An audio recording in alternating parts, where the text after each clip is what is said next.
Prie le Seigneur avec moi. Prions pour demander à Dieu les aides de la destinée. Alléluia. Les aides de la destinée. Prie avec moi. Dis Seigneur, accorde-moi la grâce et la faveur. Accorde-moi la grâce et la faveur. Mets sur mon chemin les aides de la destinée.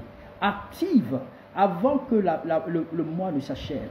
Seigneur, donne à ce que les aides de la destinée, ceux-là même que tu as destiné, ceux-là même que tu as programmé, pour qu'ils me bénissent, pour qu'ils me conduisent dans ma destinée. Seigneur, conduis vers moi les aides de ma destinée, les aides de ma destinée, les aides de ma destinée. Continue de prier le Seigneur. Demande à Dieu d'activer les pas des aides de ta destinée. Que le Seigneur les conduise vers toi. Que le Seigneur les conduise vers toi. Continue de prier avec moi. Dis Seigneur, conduis vers moi les aides de ma destinée. Seigneur, envoie vers moi les aides de ma destinée. Ceux-là même que tu as créés pour être une source de bénédiction pour ma vie, pour être une source de bénédiction pour ma destinée. Ceux-là même que tu as destinés, ceux-là même que tu as préparés pour me faire devenir, pour me conduire dans mon miracle, pour me conduire dans ma destinée, pour me conduire dans ma prospérité. Seigneur, active les pas des aides de ma destinée. Dis Jésus, active les pas des aides de ma destinée. Là où se trouvent les aides de ma destinée, je te demande d'activer les pas. Je te demande d'activer les pas. Je te demande d'activer les pas. Continue de prier. Continue de prier. Continue de prier. Continue de prier. Continue de prier. Lebo sukara bababa. Lebo shekere bababa. Dis mon Père, active les pas. Active les pas. Active les pas. Active les pas. Active les pas des aides de ma destinée. Où qu'ils se trouvent, conduis-les vers moi. Envoie-les jusqu'à moi. Seigneur, active les pas des aides de ma destinée. Active les pas. Active les pas. Active les pas. Active les pas des aides de ma destinée. Continuons de prier le Seigneur. Dis à Dieu d'activer le pas des aides de ta destinée. Qu'il active les pas des aides de ta destinée. Dis Seigneur, je te supplie, active les pas des aides de ma destinée. Active les pas. Active les pas. Active les pas. Ceux-là que tu as mandatés pour me faire devenir. Ceux-là que tu as mandatés pour me conduire dans mon miracle. Pour me conduire dans ma destinée. Pour me conduire dans mes bénédictions. Seigneur, active les pas. Dis Jésus, active les pas. Active les pas des aides de ma destinée. Active les pas des aides de ma destinée. On continue de prier le Seigneur. On continue de prier le Seigneur. On continue de prier le Seigneur. Dis Seigneur, active les pas des aides de ma destinée. Ceux-là que tu as mandaté pour me faire devenir. Alléluia. Ceux-là que tu as suscité avant que je ne fût, avant que je ne sois créé, avant même que je ne vienne sur cette terre. Seigneur, tu avais déjà préparé, tu avais déjà, éternel mon Dieu, établi, éternel mon Dieu, mon roi, tu avais déjà créé les aides de ma destinée. Seigneur, envoie-les. Où qu'ils se trouvent, je te demande d'accélérer les pas des aides de ma destinée. Je te demande d'accélérer les pas des aides de ma destinée. Priez le Seigneur, que Dieu puisse accélérer les pas des aides de votre destinée. Prie le Seigneur, dis Jésus, conduis vers moi les aides de ma destinée. Conduis vers moi les aides de ma destinée. Est-ce que tu peux élever la voix? Est-ce que tu peux demander à l'Éternel de conduire vers toi les aides de ta destinée? Les aides de ta destinée. Ceux-là que Dieu a créés pour te bénir. Ceux-là que Dieu a créés pour te bénir. Dis Seigneur, active les pas des aides de ma destinée.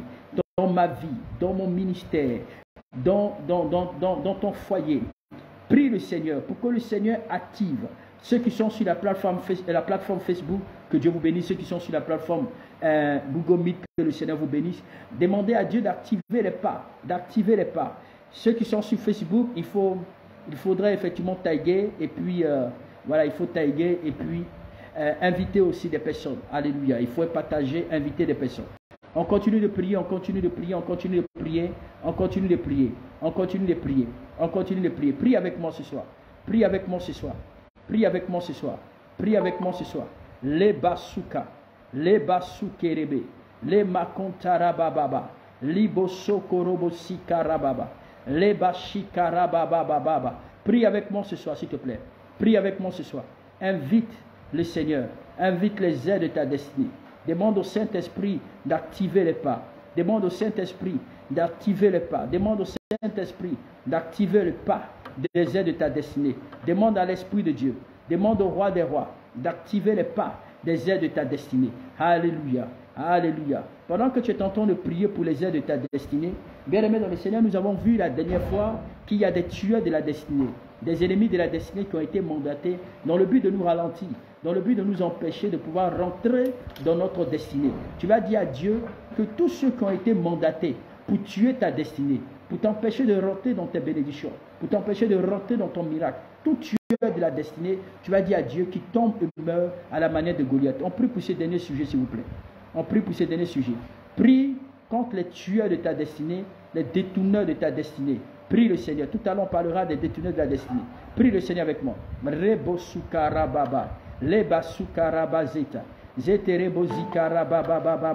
Continue de prier avec moi. Prie avec moi. Prie avec moi.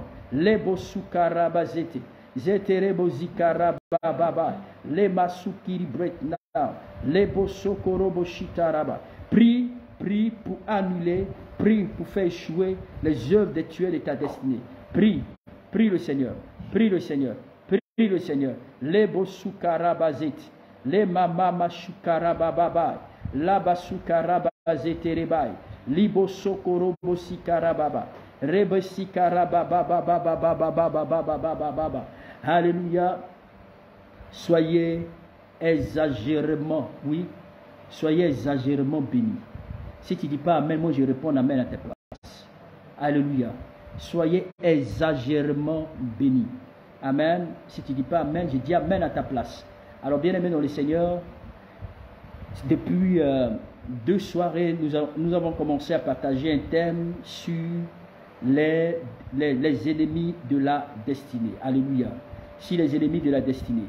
Je ne sais pas si vous vous rappelez un peu, est-ce que quelqu'un peut me citer un peu quelques ennemis de la destinée? Est-ce que c'est possible? Amen. Celui qui va me trouver un peu quelques ennemis de la destinée, je vais le faire une offrande. Alléluia. Alléluia. Amen, amen, amen. Est-ce qu'on peut me dire un peu? Amen. Voilà. Est-ce qu'on peut me dire un peu? Voilà. Est-ce qu'on peut me dire un peu? Ceux qui sont sur la plateforme Facebook, ceux qui sont effectivement sur Google Meet. Alléluia. Donc, bien aimé dans le Seigneur, est-ce que quelqu'un peut me dire un peu de quoi est-ce que nous avons parlé? Pas écrit, hein? Je n'ai pas dit que tu vas parler dans le micro. Amen. Pas écrit, voilà. Voilà, on a parlé un peu des ennemis de la destinée. On a cité au moins plus de, je crois, hein? On a cité combien d'ennemis de la destinée? Altidor. On a cité beaucoup d'ennemis, je crois. On a cité beaucoup d'ennemis de la destinée. Amen. On a cité beaucoup d'ennemis de la destinée. Alors bien aimé dans le Seigneur, ce soir, j'aimerais encore te parler, dans la 3e étape, des tueurs. Amen. Je vais parler encore des tueurs de la destinée. Vous savez, parmi les ennemis de la destinée, il y a d'autres aussi. Il y a aussi quand on parle d'ennemis de la destinée, c'est-à-dire des esprits qui ont été mandatés, autrement dit, pour nous empêcher de rentrer dans notre bénédiction. Amen. Des choses qui nous amènent effectivement c'est-à-dire à nous détourner, autrement dit, à nous empêcher de rentrer dans notre destinée. La destinée, c'est quoi? Vous savez, la destinée, c'est ce que Dieu a fait avant de venir dans le monde. Ce que Dieu avait déjà préparé avant de venir dans le monde, avant que tu ne viennes dans le monde. C'est-à-dire, c'est le futur que Dieu a fait pour toi. Alléluia. C'est ce que le Seigneur a déjà préparé d'avance avant que tu ne viennes pour accomplir ces choses. Donc, sachez que ces ennemis de la destinée, bien aimés dans le Seigneur, la Bible dit, selon le livre de Jérémie, même 11 à partir du verset 29, la Bible déclare, Jérémie 29 à partir du verset 11, la Bible déclare que Dieu a formulé le projet de bonheur et non les projets de malheur. Dieu a formulé le projet de bonheur et non les projets de malheur. Ça veut dire que dans le plan de Dieu, le Seigneur avait établi, il avait déjà préparé le bonheur pour notre vie. Il avait déjà préparé la bénédiction pour notre destinée. C'est-à-dire que chacun de nous, nous sommes nés sur la terre pour réussir. Nous sommes nés sur la terre pour évoluer. Nous sommes nés sur la terre pour accomplir de grandes choses. Alléluia. Et nous avons dit qu'il y a des ennemis qui veulent vraiment nous empêcher de pouvoir accomplir notre destinée. Nous avons parlé du cas d'Adam et Ève. Quand Dieu a créé Adam et Ève, la Bible déclare que tout ce que Dieu avait créé était bon. Tout était bon sur la terre. Il n'y avait rien de mauvais. Donc Adam et Ève vivaient le paradis sur la terre. Adam et Ève étaient vraiment très heureux. Ils n'avaient rien à envier. Tout ce qu'ils voulaient, quand ils se levaient le matin, ils obtenaient tout ce qu'ils voulaient. Donc ils n'avaient pas de problème. Mais Satan va constater que Satan a décidé, bien aimé dans le Seigneur, les empêcher de pouvoir accomplir leur destinée, de pouvoir accomplir leur but. Parce que le seul fait que Adam et Ève ont été créés, c'est pour que Adam et Ève ne puissent pas mourir. C'est-à-dire qu'ils devaient avoir longue vie sur la terre. C'était ça notre héritage, c'était ça notre bénédiction. Mais comme le serpent ancien, il avait été dépouillé, il avait été précipité des cieux, il avait été précipité sur la terre, et ce dernier-là, quand il est arrivé sur la terre, sachant que dans peu de temps, il doit retourner en enfer, alors lui aussi, il a décidé de mettre en œuvre un mécanisme pour empêcher les enfants de Dieu de vivre pleinement leur destinée. Alors, qu'est-ce que le diable a fait? L'une des premières choses qu'il a mis en place, c'était effectivement la convoitise. Donc la convoitise, simplement, il a amené simplement l'homme et la femme à désobéir à Dieu. Autrement dit, à pécher contre le Seigneur. Donc, ça veut dire que l'un des ennemis, effectivement, de la destinée qui peut tuer une destinée, c'est d'abord le péché. Donc, le péché peut tuer une destinée. Donc, Adam et Ève avaient été détournés par le serpent ancien parce qu'ils avaient péché. Donc leur destinée ils sont passés à côté de leur destinée. Donc vous savez, les tueurs de la destinée, ce sont des choses qui frustrent, ce sont des choses qui étouffent le destin ou le but d'une personne, alléluia, ou le but d'une personne. C'est-à-dire que si tu as été appelé pour un but sur la terre, le tueur de la destinée, qu'est-ce qu'il vient? Il vient pour frustrer ta destinée, il vient pour t'étouffer, il étouffe effectivement ton destin dans le but de pouvoir t'empêcher de pouvoir accomplir ce pourquoi Dieu t'a créé. Donc, il existe encore, bien aimé dans le Seigneur, des principaux tueurs de la destinée qui peuvent empêcher une personne à vivre pleinement son potentiel, je veux dire dans la vie, à vivre pleinement son potentiel sur la terre. Donc, tout le monde a un destin. Vous devez savoir que tout le monde a un destin. Tout le monde est appelé pour un but. Tout le monde a un but accompli dans la vie. Mais le monde n'atteindra pas, c'est-à-dire ce n'est pas tout le monde qui peut aussi atteindre son destin à cause des tueurs de la destinée. C'est vrai que pendant le mardi et le vendredi passé, le vendredi et le mardi passé, nous avons parlé des ennemis. On a parlé de quelques tueurs, quelques ennemis de la destinée. On a parlé des ennemis qu'on a hérités. On a dit qu'avant qu'on ne vienne sur la terre, il existe des ennemis qu'on appelle des ennemis de famille. C'est-à-dire que ce sont des combats que tes parents ont menés. Le seul fait que tes parents n'existent plus, les ennemis là qui sont restés là, eux ils vont te combattre, ils vont te dépouiller, ils vont faire en sorte que tu vives le calvaire sur la terre. Donc c'est pourquoi nous avons vu le passage où la Bible déclare que quand David devait mourir, il a appelé son fils Salomon, il a dit: ah Salomon, bientôt je vais mourir. Mais sache qu'il y a un homme qui s'appelle du nom de Joab. Joab là, c'est un ennemi.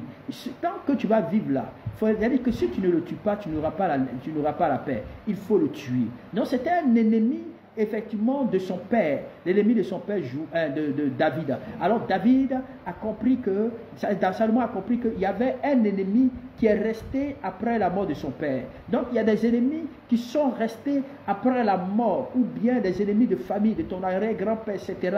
Donc il y a aussi des ennemis qu'on appelle, on appelle aussi effectivement des péchés, alléluia. Le péché, on a parlé de la peur, le péché qui est l'ennemi effectivement de l'homme, alléluia. On a dit effectivement que le péché nous éloigne de la gloire de Dieu, parce que la Bible déclare que non, la main de l'Éternel n'est pas trop courte pour nous sauver, ni son oreille trop dure pour nous entendre. On a parlé aussi de la peur. On a dit que la peur est une arme que le diable utilise pour amener beaucoup de chrétiens à ne pas atteindre les destinées, parce que la Bible dit, Jean pouvait dire, ce que je crains, c'est ce qui m'arrive, alléluia. Donc si tu as peur de quelque chose, en fonction de ce que tu as peur, c'est ce qui va t'arriver. Donc la peur peut nuire, peut détruire ta destinée, peut ralentir ta destinée. Et nous avons parlé effectivement des ennemis domestiques, on a parlé aussi des ennemis territoriaux, on a aussi parlé aussi des rêves sataniques. Bien aimés dans le Seigneur, il y a beaucoup de choses pour lesquelles nous avons parlé effectivement le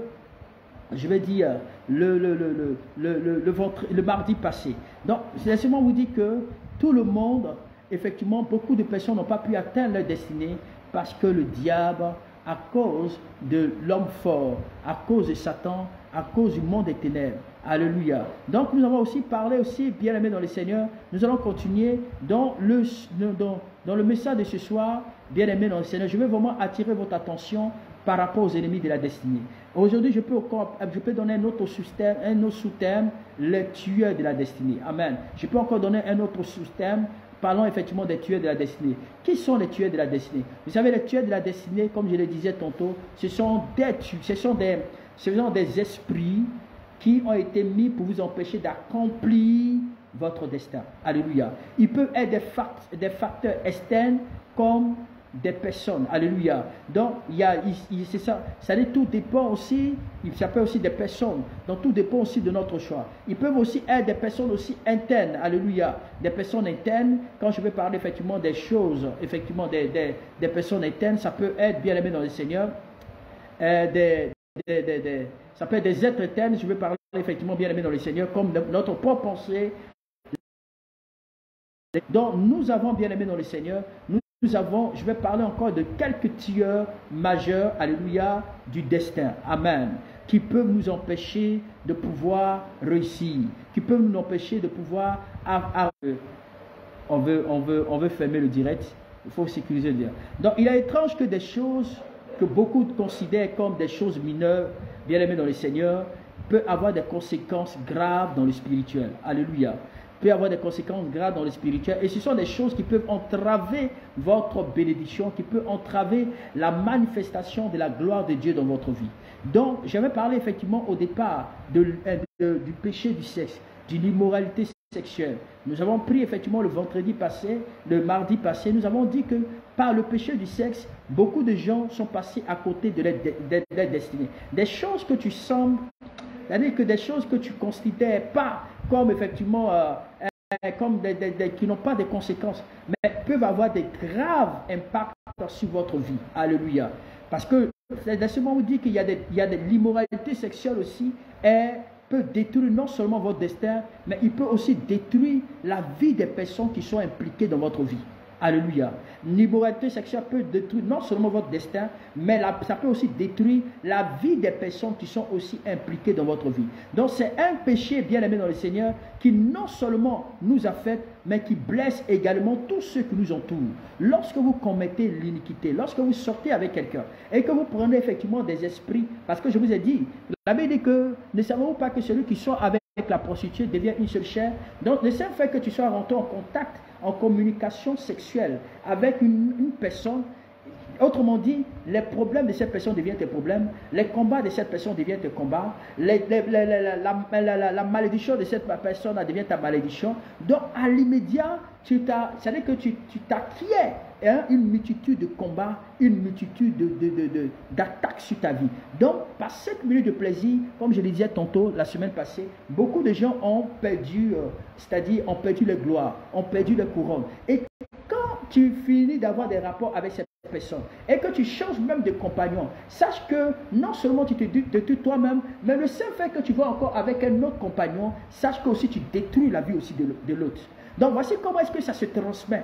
Ça se transmet, ça se transmet, ça se transmet, ça se transmet. Donc le péché que vous commettez dans votre corps souille aussi le temple du Saint-Esprit, le temple de Dieu. Parce que le temple, le corps que nous sommes, le corps que nous avons, c'est le temple du Saint-Esprit. Alléluia. La Bible dit que ne savons pas que vous êtes le temple du Saint-Esprit, parce que votre corps est le temple du Saint-Esprit, le Saint-Esprit qui habite en vous. C'est la raison pour laquelle le chrétien doit fuir l'immoralité sexuelle. Alléluia. L'immoralité sexuelle. C'est vrai que j'ai parlé du péché du sexe, mais ce soir je parlerai encore, j'appuierai plus encore en parlant de l'immoralité sexuelle. L'immoralité sexuelle est le tueur de la destinée. Excusez-moi. L'immoralité sexuelle est un tueur de la destinée. Alléluia. Donc, considérez que comme si un chrétien commet une immoralité sexuelle, le Saint-Esprit est dans votre corps pendant l'acte. C'est-à-dire que tu es là, tu es le temple du Saint-Esprit, tu es un chrétien, et tu vas commettre l'immoralité sexuelle. On suppose que le Saint-Esprit possède ton corps. Alléluia. Réfléchissez un instant.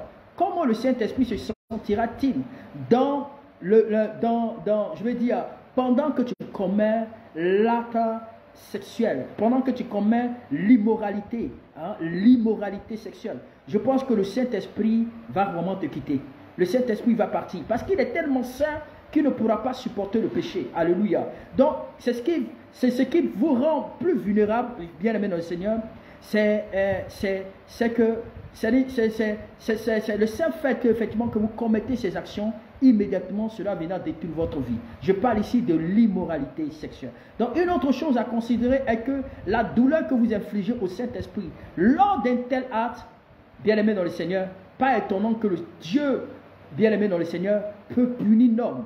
Alléluia. Dieu peut punir l'homme pour un tel acte de péché. La raison pour laquelle bien-aimé dans le Seigneur, la raison pour laquelle Joseph a fui le péché, selon le livre de Genèse 39 à partir du verset 9. Genèse 39. Vous me mettez effectivement le lien et je vais dire le contenu, excusez-moi. J'ai froid, donc je suis en train de... Et puis je tousse un peu, il faut que je prenne un peu l'eau chaude, amen, pour calmer un peu cette petite toux là, alléluia. Soyez bénis, donc excusez-moi, hein? Alléluia. Donc dans Genèse 39, à partir du verset 9, la Bible dit, comment pourrais-je faire une chose, alléluia, si mauvaise et péché contre Dieu? Voyez-vous, Joseph était confronté à une forte tentation. La femme de Potiphar va venir, elle va trouver ce jeune homme étant séduisant, beau de figure, et belle de figure, et elle va vouloir sortir avec lui, sachant que son mari n'était pas là. Mais voici la réponse effectivement de Joseph. Joseph dit à la femme, il dit, comment est-ce que je peux commettre de tels actes? Il dit, si je sors avec toi, c'est que j'aurai péché contre Dieu. Donc, Joseph savait que l'acte, que son corps non seulement appartenait à Dieu, mais il était conscient que s'il commettait l'acte à l'immoralité sexuelle avec la femme de son prochain, il devait pécher contre Dieu. Il savait que l'Éternel ne devait pas être content. Romnel, mets-moi le texte là, Genèse 39 à partir du verset 9. Alléluia. Il savait que l'Éternel ne serait pas content. Donc, autant où Joseph parlait, il n'y avait pas le Saint-Esprit. Hein. Ça, c'était à l'époque de Dieu le Père. Le Dieu le Père. Aujourd'hui, nous sommes au temps du Saint-Esprit, au temps de la grâce. Où le Saint-Esprit peut être à la fois partout. C'est-à-dire pendant qu'il se manifeste au Gabon, il se manifeste en Côte d'Ivoire, il se manifeste au Cameroun, il se manifeste en Chine, il se manifeste effectivement aux États-Unis au même moment. Mais, au temps de Joseph, il dit, comment est-ce que je peux commettre de tels actes? Si je pose cette action, il dit, il pécherait contre Dieu. Il dit, comment ferais-je un aussi grand mal? Alléluia. Pécherais-je contre mon Dieu? Et remarquez un peu. Joseph, à l'époque, là, je ne sais pas si quand même, c'était un gars qui n'avait pas connu une jeunesse comme il se doit. Mais il dit, comment est-ce que je pourrais commettre ce mal? Il dit, si je fais cela, je vais pécher contre Dieu. Parce que mon maître m'a donné le droit sur tout, mais il ne m'a pas donné le droit sur toi. Mon maître a dit que je peux gérer toute sa maison. Il ne m'a pas dit de sortir avec sa femme. Amen.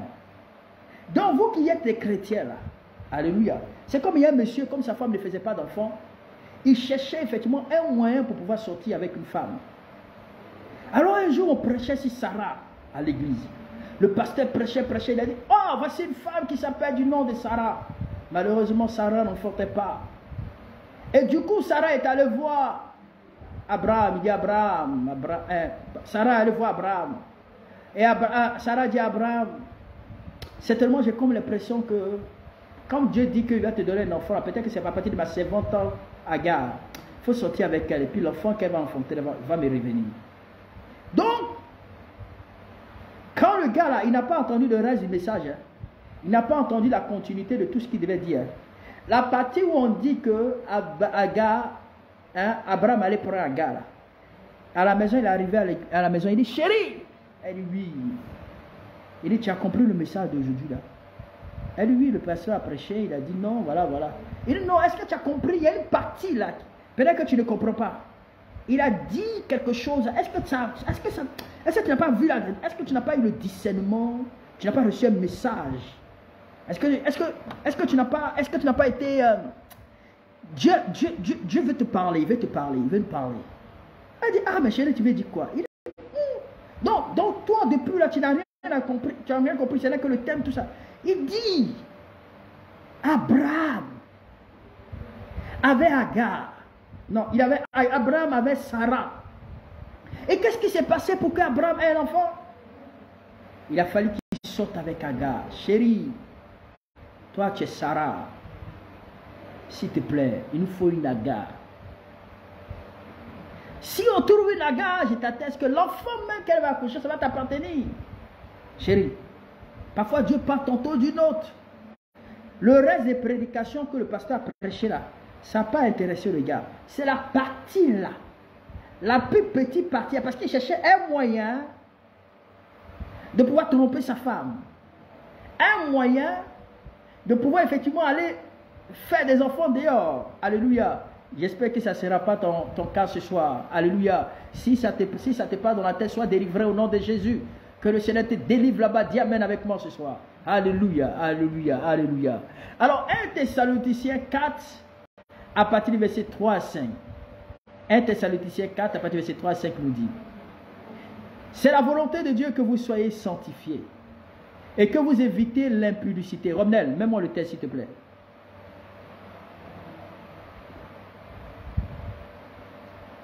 « 1 Thessaloniciens 4, à partir du verset 3 à 5. 1 Thessaloniciens 4, à partir du verset 3 à 5. C'est la volonté de Dieu que vous soyez sanctifiés, que vous évitez l'impudicité, que chacun de vous apprenne, alléluia, j'aime ce texte, que chacun de vous apprenne à contrôler son propre corps, amen, d'une manière sainte et honorable, non pas convoitise passionnée comme les païens qui ne connaissent pas Dieu. Alléluia. Amen. La Bible dit, Dieu dit, ce qu'il veut, c'est ta sanctification, ma soeur. Si tu commets l'immoralité sexuelle, ça va détruire ta destinée. Ça va tuer ta destinée. L'immoralité sexuelle peut tuer la destinée de quelqu'un. Nous avons vu le cas de Proverbe, où la Bible dit que la Bible ne dit pas ta vigueur à un homme méchant. Quand il lit, c'est-à-dire que tu perds tes années. Alléluia. La Bible dit que ne vous livrez pas à la convoitise passionnée comme font les païens qui ne connaissent pas Dieu. Si on va rentrer dans convoitise passionnée ici, là, on va rentrer un peu dans les petits trucs là. Non, ne vous livrez pas à la convoitise passionnée.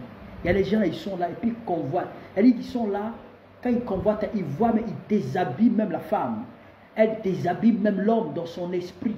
C'est-à-dire que c'est une convoitise passionnée. La personne se met à brûler, la personne rentre dans une autre dimension. C'est ce qu'on appelle la convoitise passionnée. Tu es là, tu convoites le mari de l'autre, tu convoites la femme de l'autre, tu convoites et déjà même tu commences à avoir des choses dans la tête. Toi-même tu vis même le film sans même pourtant sortir avec les personnes. C'est de ça qu'on parle de la convoitise passionnée. Et la Bible dit, comme font les païens qui ne connaissent pas Dieu. Dieu dit, ce qu'il veut c'est ta sanctification. Alléluia. Ce qu'il veut, c'est ta sanctification. Amen. 1 Corinthiens 6, à partir du verset 19, nous dit, ne savez-vous pas que vous êtes le corps du Saint-Esprit? 1 Corinthiens 6, à partir du verset 19, ne savez-vous pas que vous êtes le corps du Saint-Esprit? Excusez-moi, la Bible dit, ne savez-vous pas que vous êtes le temple du Saint-Esprit qui est en vous et que vous avez reçu de Dieu? Ne savez-vous pas que vous l'appartenez? Alléluia. Ne savez-vous pas que vous ne vous appartenez pas? C'est ce que la Bible nous dit. 1 Corinthiens 6, à partir du verset 19. Amen. Alors, bien aimés dans le Seigneur, la Bible dit que vous ne vous appartenez pas, mais vous appartenez à Dieu. Ma soeur, avant que tu t'habilles, mon frère, avant que tu sors, dis-toi que ton corps ne t'appartient pas, mais ça appartient au Seigneur. À partir du moment où tu te fies cette idée que ton corps appartient au Saint-Esprit, tu sauras marcher dans la sanctification, tu sauras marcher dans le respect de la parole. Tu vas avoir peur de Dieu.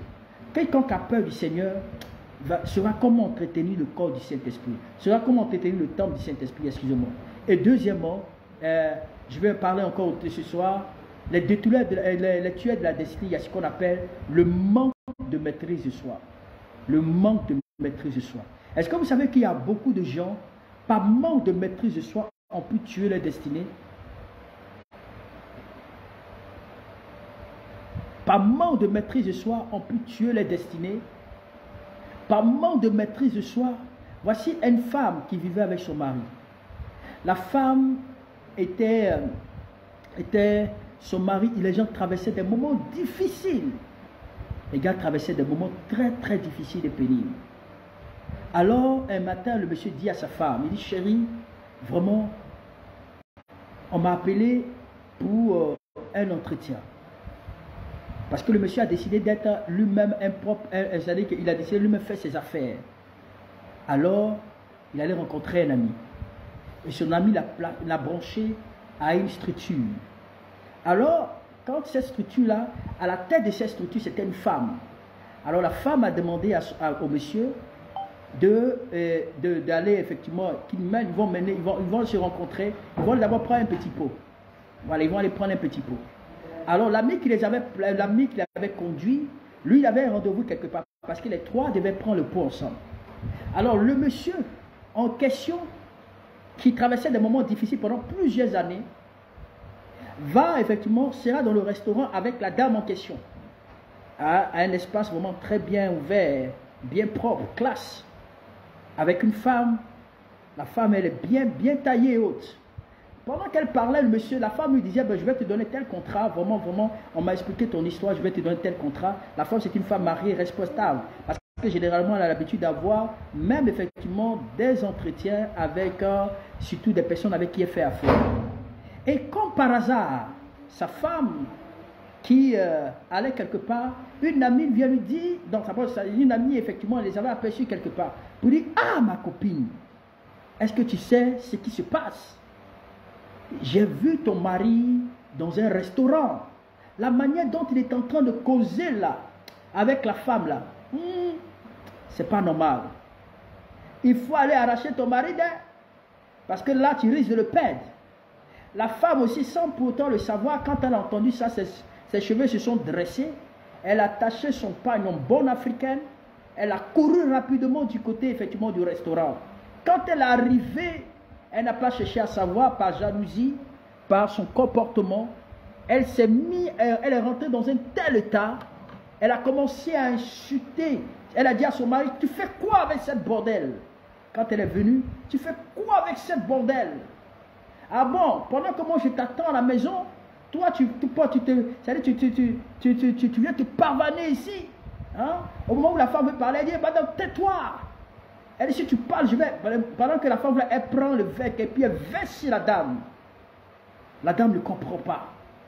Et pendant ce moment-là, elle veut cesser à saisir, c'est-à-dire les cols de cette femme, la brutaliser. La dame d'affaires commençait à brutaliser la dame. Le monsieur a été obligé de pousser sa femme. Et elle dit, non bon, donc pour celle-là, tu es obligé de payer le prix. Hein? Donc jusqu'à me tu te dresses contre moi. Il veut entendre parler, parce que comme c'est un monsieur qui est calme, il veut faire entendre raison à sa femme, elle ne comprend pas, elle veut se jeter sur la femme. Il était obligé, et c'était vraiment scandaleux. Et du coup, la dame a demandé à le monsieur, elle dit, cette femme-là, c'est qui? Il dit, non, c'est ma femme. Elle dit, tu vois, le contrat que je voulais te donner, je ne te donne plus. Ce contrat-là, oublie-le. Une fois que la dame a entendu ça, elle dit, tu vois, cette femme devait me donner un marché des millions. Des millions. À cause de ta jalousie, du manque de ton maîtrise de soi, regarde ce que tu as fait. Tu as encore détruit ma vie. La femme a pris, c'est-à-dire qu'elle a versé même, elle a versé le truc sur la dame. Alors, je ne sais pas quelle boisson, mais cette boisson a sali complètement la dame. Et elle était rentrée confuse et honteuse. Le monsieur ne savait plus où mettre la tête. Il pleurait quand il est rentré à la maison. Combien d'années de souffrance? Il voyait son rêve s'accomplir en une fraction de seconde. Parce qu'elle disait qu'elle allait mettre une somme à sa disposition pour pouvoir commencer, pour pouvoir le préfinancer. Elle était en train de montrer au monsieur la somme qu'elle devait mettre à sa disposition. Mais toutes ces choses sont parties à l'eau à cause du manque de maîtrise de soi. Par manque de maîtrise de soi, beaucoup de personnes sont rentrées, sont passées à côté de leur destinée. Par manque de maîtrise de soi, beaucoup de gens sont passés à côté de leur bénédiction. Parce qu'ils n'ont pas su gérer les caractères, ils n'ont pas su gérer leurs émotions. Non seulement ils ne tardent pas à s'énerver, non seulement ils rentrent dans des colères excessives, ces gens, effectivement, bien aimés dans le Seigneur, beaucoup de gens ont détruit les destins parce qu'ils n'ont pas su contrôler les caractères. Est-ce qu'il y a quelqu'un qui est ici?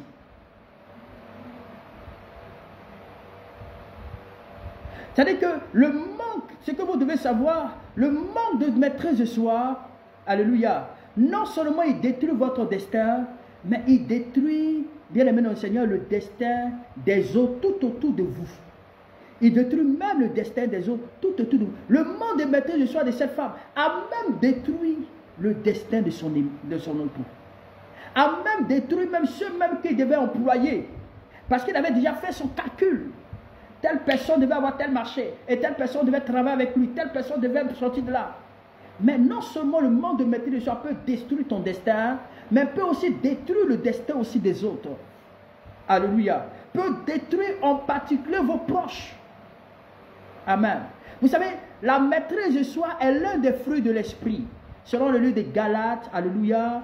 Ma fille Romnel, j'espère que tu es là. Selon le livre de Galates 5 à partir du verset 22 à 23. Galates 5 à partir du verset 22 à 23. Donc si vous manquez de maîtrise de soi, bien aimé dans le Seigneur, cela signifie que le Saint-Esprit n'est pas en vous. Si vous manquez de maîtrise de soi, ça veut dire que le Saint-Esprit n'est pas en vous. Alléluia. C'est que vous êtes éteint par le Saint-Esprit. Je connais l'histoire qui s'est passée, on me disait c'était où là? Ici à Abidjan. Hein, Abidjan, dans une commune d'Abidjan, on disait c'était vers un endroit, excusez-moi, un endroit là où il y avait la boue, et puis il pleuvait. Et il y avait un serviteur de Dieu qui marchait, qui avait effectivement une veste, il était tout blanc, et il voulait sauter une flaque d'eau. Il voulait sauter une flaque d'eau. Mais l'élan qu'il a pris a fait en sorte que, avec le soulier qu'il avait, c'est-à-dire que quand il a sauté, il a glissé en même temps. Quand il a glissé là, il est tombé dans cette eau. Et tout son corps était... Hein, il a dit que l'eau, quand il s'est levé, tout était sale et haute. Et les gens se sont mis à se moquer, parce que les gens ne savaient pas qu'il était un serviteur de Dieu. Les gens se sont mis à se moquer. Il dit au nom de Jésus, je vous maudis. Vous allez tous mourir. Vous allez tous mourir. Il a commencé à, bien aimé dans le Seigneur, il a commencé à déclarer des paroles. Il dit, vous allez tous mourir. Amen. Il a commencé à déclarer des paroles. Il dit, Dieu, comment tu peux permettre que les gens se moquent de moi? Comment tu peux permettre que de telles choses m'arrivent? Il dit, je vous maudis. Il a donné 3 jours à des gens là. Le jour où il est passé, ces mêmes personnes qu'il a maudit là, ils sont encore vivants. Il est étonné, il dit, mais Dieu, pourquoi tu ne les as pas maudits? Pourquoi ils ne sont pas morts? Vous savez, le manque de maîtrise de soi peut nous amener à même insulter. Il y a des gens qui sont de nature impulsive.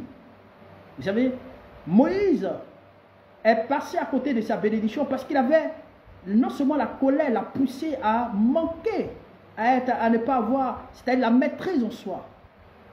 Au point où Dieu lui a demandé de frapper le rocher, il a frappé le rocher 2 fois. Et Dieu a dit, tu verras Canaan de tes yeux, mais tu ne rentreras pas à Canaan. Alléluia. Vous savez, selon le livre de Proverbes, est-ce que ma fille Romnel est là? J'espère qu'elle n'est pas partie. Ou Dende, mettez-moi Proverbes 25 à partir du verset 28. Alléluia. Le manque de maîtrise de soi. Proverbes 25 à partir du verset 28. La Bible dit dans ce texte, comme une ville dont les murs sont abattus, est un homme qui manque de maîtrise de soi. Alléluia. Comme une ville dont les murs sont abattus. Vous savez, quand un mur tombe, la Bible dit que c'est comme ça est un homme qui manque de maîtrise de soi.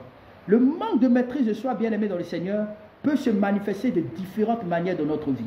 Alléluia. Le manque de maîtrise de soi peut se manifester de différentes manières dans notre vie. Donc, il pourrait s'agir des manques de maîtrise de soi financiers. Il peut y avoir aussi le manque de maîtrise de soi financier.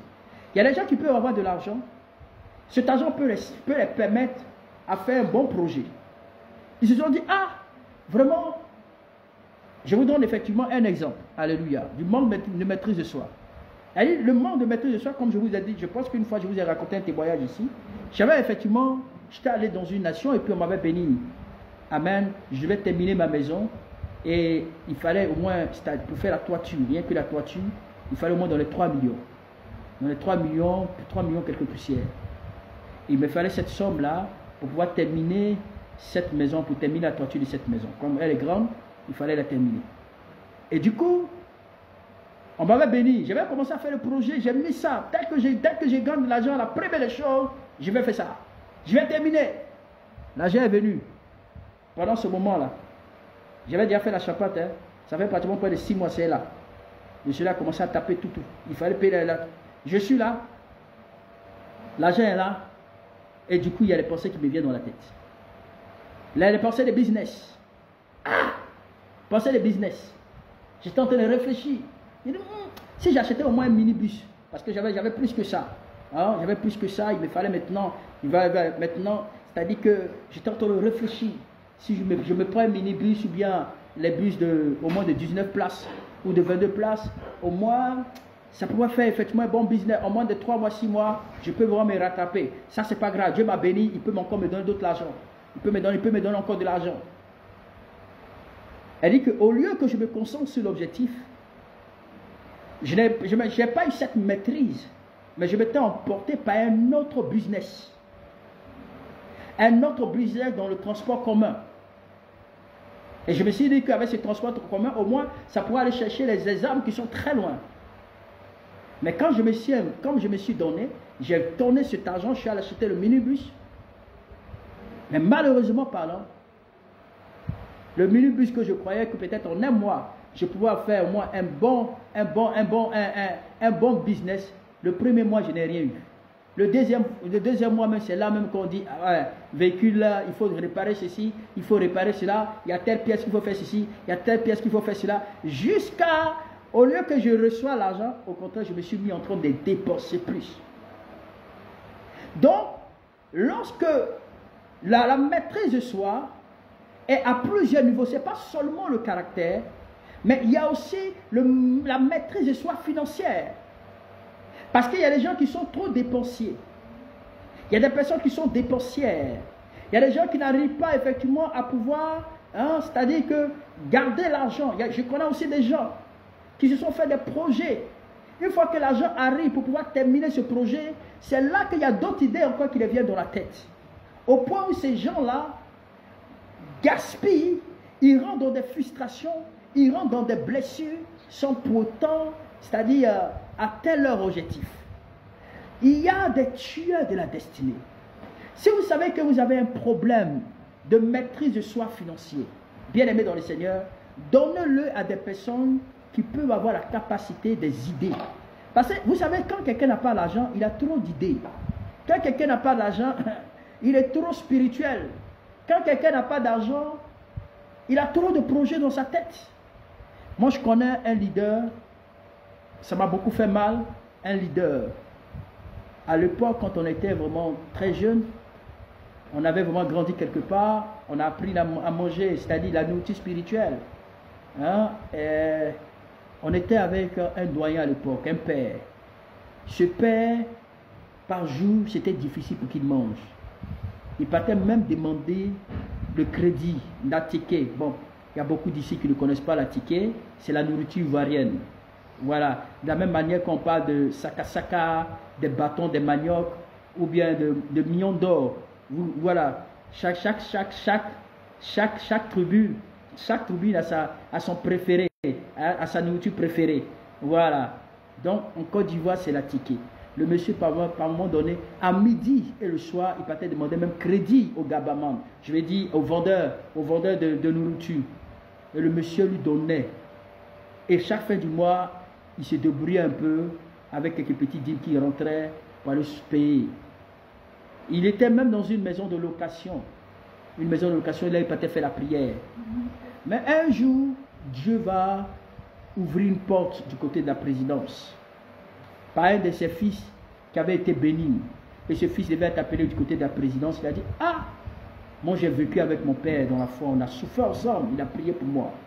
Dieu m'a béni à cause de lui. Maintenant, c'est que je veux que cet homme-là soit aussi béni. Donc il a usé de ses relations, il a conduit l'homme de Dieu à la présidence. Il a parlé de l'homme de Dieu à ces gens, il a dit non, voici. Donc quand il y a des marchés, il offrait à ce gars. Et ce jour-là, il a été béni avec 500 millions de francs CFA.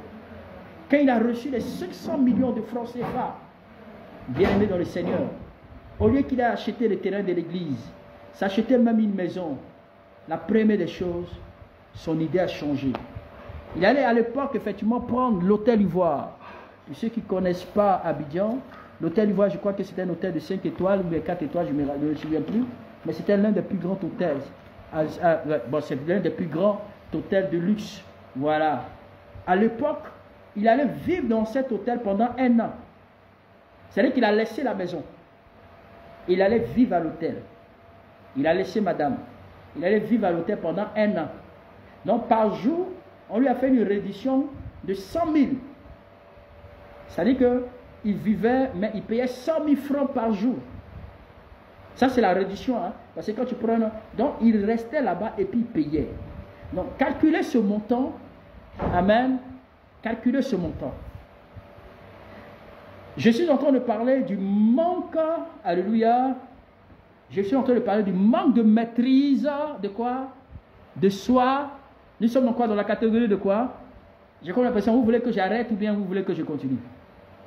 Hein? Facebook, je ne vois pas ton amen là. Parce que cette histoire est vraiment importante. Alléluia. Le manque de maîtrise de soi. Alléluia. Je ne vois pas ton amen. Je ne vois pas ton amen. Mets un amen pour que je continue. Mets encore un amen pour que je continue. Facebook, mets un amen parce que je ne vois pas le commentaire. Je ne sais pas si c'est bloqué. Sécuriser le direct. Sécuriser le direct. Sécuriser le direct sur Facebook. Voilà. Sécuriser le direct sur Facebook. Sécuriser le direct. Sécuriser le direct. Alors, comme je le disais, l'homme de Dieu en question est allé vivre à l'hôtel. Il a vécu pendant 1 année. 1 année, et quand il a acheté 2 voitures. Et les 2 voitures, il a pris 2 gardes corps. 2 gardes corps. Il payait les gardes corps. Il payait les gardes corps. C'est-à-dire que la folie, je ne sais pas si on va appeler ça la folie de l'argent, mais je peux dire le manque de maîtrise de soi financier. Parce qu'il y a des gens, quand ils n'ont pas d'argent, ils peuvent faire trop les calculs, mais une fois qu'ils ont ça, immédiatement, ces gens-là disjonctent. Ces gens-là disjonctent. Il faut le travaillement. Le travaillement même. Ils travaillent, ils gaspillent. Alléluia. Donc, après ça, qu'est-ce qui s'est passé? Il partait même en France. Il dormait dans les étoiles les plus luxueux de la France. Il avait des amis qui pouvaient même le loger. Mais quand il part, il dormait là-bas pendant, il faisait 2 semaines, 3 semaines. Et quand les gens me disent, ah mais votre ami vient, ce sont des hôtels qui coûtent au moins près de 2000 € la nuitée. C'est là où il va dormir. Alléluia. 2000 €, plus de 2000 € la nuitée. Vous me suivez? Partagez du côté Facebook, partagez le direct côté Facebook. Amen. Partagez le direct côté Facebook. Il faut sécuriser le direct. Il faut partager. S'il vous plaît, partagez. Partagez. C'est bloqué à mon niveau, mais je ne vois pas, ça ne monte pas. Le mercure ne monte pas. C'est-à-dire que le nombre de vues ne monte pas à mon niveau. Alléluia. Le manque de soi. Amen. Non, je veux simplement... C'est vrai, on peut parler effectivement de la folie des grandeurs. Écoutez-moi bien. Je reviens encore là-dessus. Actuellement, là, vous êtes nombreux ici. Vous êtes trop spirituels. Vous avez de ces calculs. Vous, dans votre tête, vous savez effectivement, lorsque l'argent va venir, vous dites, certainement, voici ce que ça va faire. Mais, dès maintenant, tu dois commencer à prier pour toi-même. On connaît certains de nos parents. On connaît certains de nos amis. On connaît certaines des personnes qui ont même de l'argent. Il y a d'autres, quand ils ont de l'argent, ils n'ont pas de maison, mais ils vont s'acheter des voitures de luxe. Hein, des voitures de luxe. Des voitures qui peuvent coûter vraiment, c'est-à-dire le prix d'une maison. Pour que vraiment on le voie rouler dans cette voiture. Et puis il est en location. Alléluia. Il est en location. Le manque de maîtrise de soi. Donc je disais que le manque de maîtrise de soi, ce n'est pas seulement le caractère. Ce n'est pas seulement le comportement. Alléluia. Ce n'est pas seulement le caractère. Ce n'est pas seulement je vais dire, la colère ou bien être impulsive. mais il y a l'argent, le manque de maîtrise de soi financier. Alléluia. Amen. Le manque de maîtrise de soi financier qui peut entraîner des difficultés financières. Cela pourrait être aussi un manque de... Il y a aussi le manque de maîtrise émotionnelle. Alléluia. Le manque de maîtrise émotionnelle. Et sachez-le, pour le pasteur en question, malheureusement, l'argent est fini. Il a failli mourir. Il a failli mourir. Le ministère, il ne faisait plus. Il n'a pas pu acheter le terrain de l'église. Il n'a pas pu faire ceci, il n'a pas fait cela. Mais c'était vraiment triste. Très triste. Alléluia. Il n'est pas le seul. Moi, je connais beaucoup de personnes. Vous savez que la vie des autres vous enseigne. Il y a beaucoup de femmes ici aujourd'hui qui ont même des problèmes aussi avec le mari à ce niveau-là.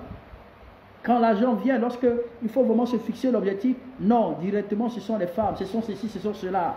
Amen. Moi particulièrement parlant, je pouvais m'obtenir des véhicules comme je voulais.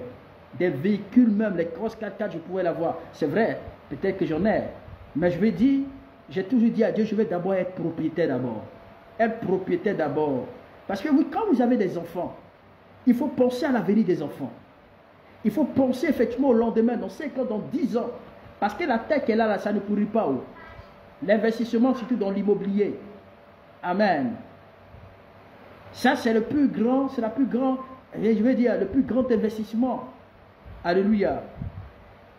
Amen. C'est vrai, chacun veut faire effectivement, chacun veut faire vraiment de mature vue. Chacun veut montrer qu'il en a. Moi, j'ai dit, ta vie là, tu n'es pas en concurrence avec quelqu'un. Si quelqu'un dit, oh, mais ton ami ici a ceci, tu n'es pas en concurrence avec la personne. Si toi, tu es toujours à cette position de maison, investis dans l'immobilier, construis-toi tes maisons, mets-les en location. Petit à petit, tu finiras d'achever ta toiture. Tu peux même faire ça dans les champs. Tu peux t'investir même dans les champs. Amen. Dans la plantation. Alléluia. Tu peux même t'investir dans certains domaines. Ce sont des choses qui peuvent vraiment vous éviter.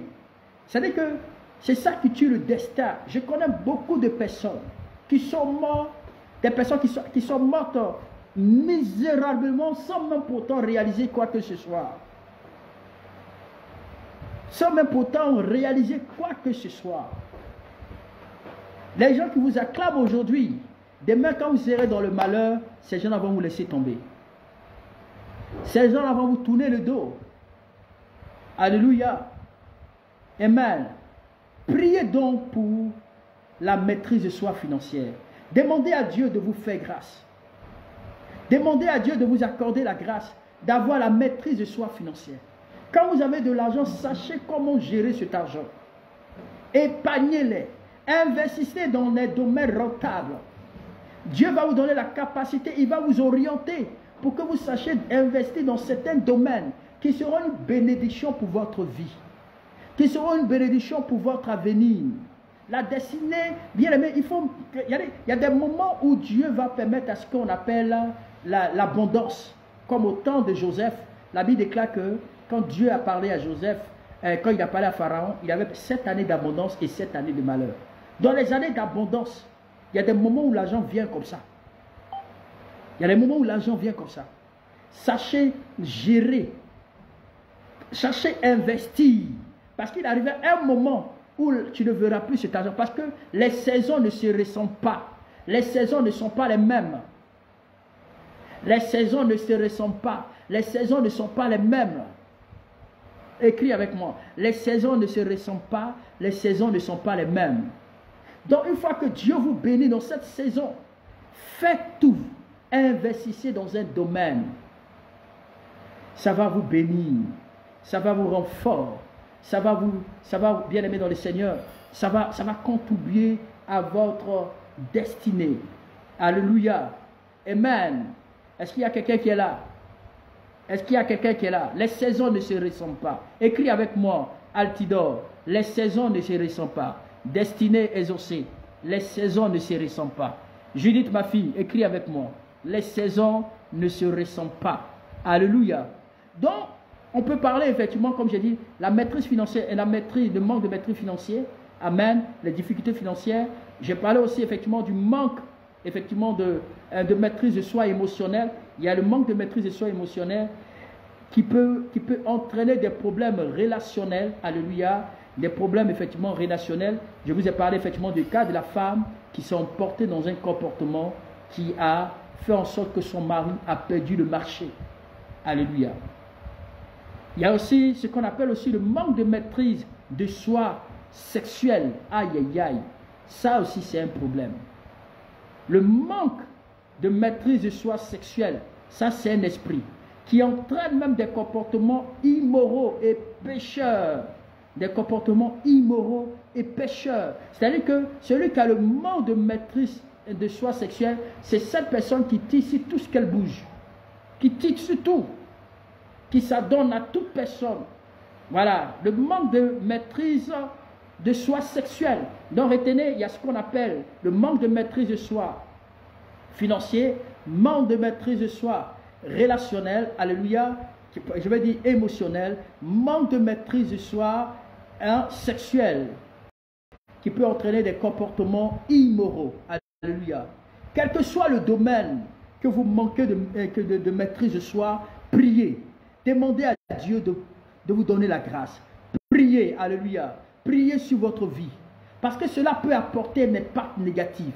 Cela peut apporter un impact négatif sur votre vie et, bien aimé dans le Seigneur, sur les personnes qui vous entourent. Alléluia.